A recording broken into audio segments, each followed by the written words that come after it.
Hey, good morning. I want to try to get you to think out of the box this morning a little bit, as I try to do always, or try to encourage you to do. And I want to talk about the church, what you associate the word church with, or when you see a church building, what you think, and try to get you to think what the church is as compared to what the church is assumed to be. When you look at this picture here of this church building, what do you see there?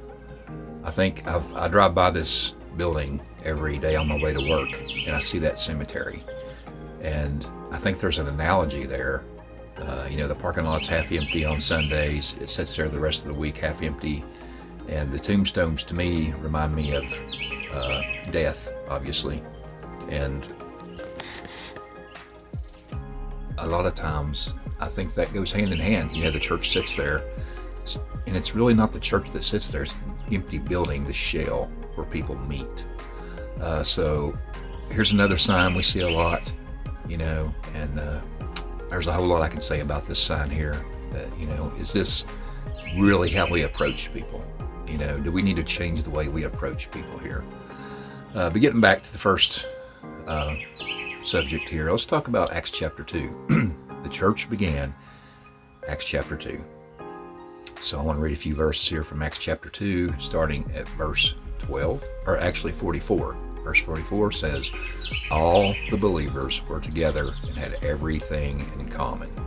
They sold their property and possessions and gave to anyone who had need. Every day they continued to meet together in the temple courts. Catch the word every day. Every day they met in the temple courts. They broke bread in their homes and ate together with glad and sincere hearts, praising God and enjoying the favor of all the people. So it became a lifestyle. It wasn't a planned once a week production. It wasn't we use the word service. You go to, hang on, I'm having technical difficulties here today.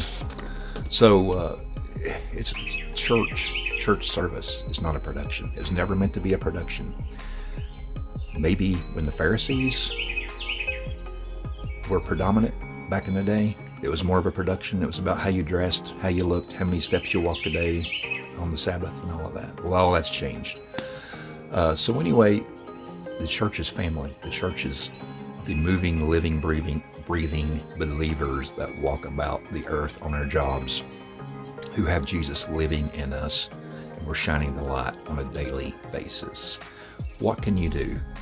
What can you do to bring that back together? To not make church a thing that's done just on Sundays or an event that you go to, but it's a way of life.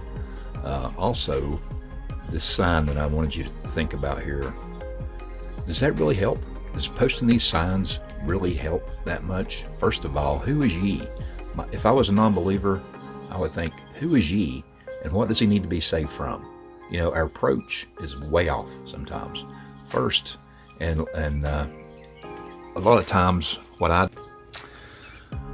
our approach sometimes is way off base with these signs that we stick out there. Ye must be saved. First of all, that's not the English language. That's the Old English, King James version that everybody thinks is come off Mount Sinai with Moses. And that's what I try to do with these videos. I try to put Christianity into simple English and ways that you can understand and relate to. The key word, relate to. That's what I try to do with this video. So when you look back at the beginning of the church in Acts chapter 2, you see that they met in their homes. They sold their property and possessions. That's huge. How many of us can do that? And gave to everyone who had a need, and continued to eat in the temple courts, it says. They broke bread in their homes and ate together with glad and sincere hearts. And it's that cultivating of family and cultivating of community that we need to have. Invite people to your group. That's how the church grows. It's not a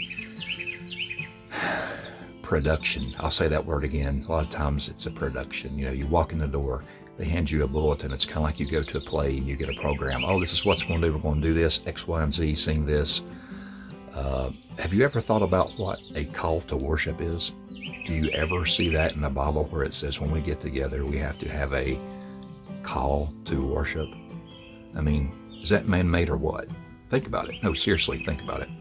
Have a good week. Try to think about how you can be the light. Thanks for watching.